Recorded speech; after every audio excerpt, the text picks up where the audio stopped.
आपका किसी भी बैंक में अकाउंट है और आपको इस प्रकार का एक मैसेज आया होगा जिसमें आपका बैंक लिखा हुआ नजर आता है, साथ में योर अकाउंट नंबर दिया हुआ रहता है और वुड बिकम डोरमिनेट ऑन डेट, मतलब एक डेट के साथ आपको बोला जाता है कि आपका जो अकाउंट है वो डोरमिनेट कर दिया जाएगा और नीचे में लिखा नजर आता है please do transaction in this account. तो इसी का मैं आपको मतलब समझाने वाला हूं और इसके लिए आपको क्या करना है सब कुछ मैं आपको इस वीडियो में क्लियर करने वाला हूं। सबसे पहले अगर आप यहां पे देखिएगा तो एक आपको वहां पे डेट शो होता है जहां पे बताया जाता है कि इस डेट से पहले कोई भी ट्रांजेक्शन आप यहां पे नहीं कीजिएगा तो जो आपका अकाउंट है वो डोरमिनेट कर दिया जाएगा। तो यहां पे एक वर्ड यूज किया गया है डोरमिनेट। तो चलिए बात करते हैं सबसे पहले ये डोरमिनेट होता क्या है। तो दोस्तों डोरमिनेट का मतलब होता है इनएक्टिव या फ्रीज करना है। आरबीआई के रूल के हिसाब से यहां पे ये बोला गया है कि आपका जो भी बैंक अकाउंट है उस बैंक अकाउंट में 2 साल तक अगर आपने किसी प्रकार का कोई ट्रांजैक्शन नहीं किया है तो आपका जो अकाउंट होता है वो इनएक्टिव कर दिया जाता है, फ्रीज कर दिया जाता है। जिससे क्या होता है कि आपका अकाउंट में जो भी बैलेंस है वो बैलेंस तो आपको वहां पे रहेगा पर उस बैलेंस को दोस्तों आप वहां पे नहीं निकाल सकते हैं, विड्रॉ नहीं कर सकते हैं।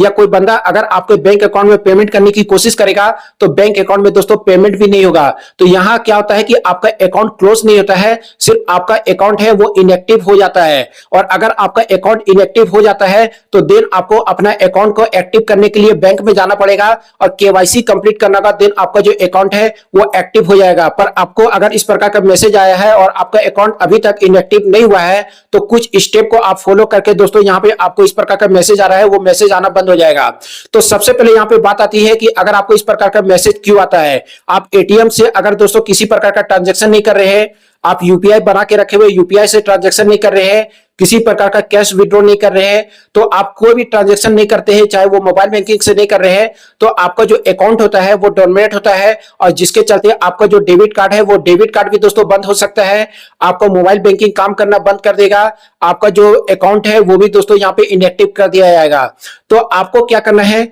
आपके पास अगर डेबिट कार्ड है तो सिंपली आपको एटीएम मशीन में जाना है, वहां से दोस्तों आप 10 रुपया से लेके 100 रुपया जो भी है एक बार आपको कैश विड्रॉ कर लेना है और एटीएम मशीन में दोस्तों आपको पेमेंट करने का ऑप्शन भी मिल जाता है और वहीं से उस पेमेंट को निकाल के दोबारा आपको वहां पे जमा भी कर देना है। तो इससे जो आपका अकाउंट है वो एक्टिव बना हुआ रहेगा। या आप ये भी कर सकते हैं, अगर आपका अकाउंट में किसी प्रकार का बैलेंस नहीं है और आपके पास डेबिट कार्ड है तो आपको एटीएम मशीन में जाकर डेबिट कार्ड यूज करना है और एक बार आपको अकाउंट बैलेंस चेक कर लेना है। तो आप यहाँ पे अकाउंट बैलेंस भी चेक कीजिएगा तो इससे भी जो आपका अकाउंट है वो दोस्तों एक्टिव रहेगा। अब यहाँ पे आपके पास ना यूपीआई है ना दोस्तों डेबिट कार्ड है, तो आपको बैंक में जाना है, कैश काउंटर में जाना है और कैश काउंटर में जाने में दोस्तों वहां आप 10 रुपया से लेकर 100 रुपया जो भी अमाउंट है वो वहां पे जमा करें और कैश काउंटर से एक बार आपको क्या करना है वहां से पेमेंट को विड्रॉ कर लेना है। या आप यूपीआई यूज कर रहे हैं तो यूपीआई से आपको ट्रांजैक्शन कर लेना है। तो ये कुछ स्टेप होते हैं जिसको अगर आप यूज कीजिएगा तो जो आपका अकाउंट है वो एक्टिव रहेगा। अब ये प्रोसेस कब कब आपको करना है,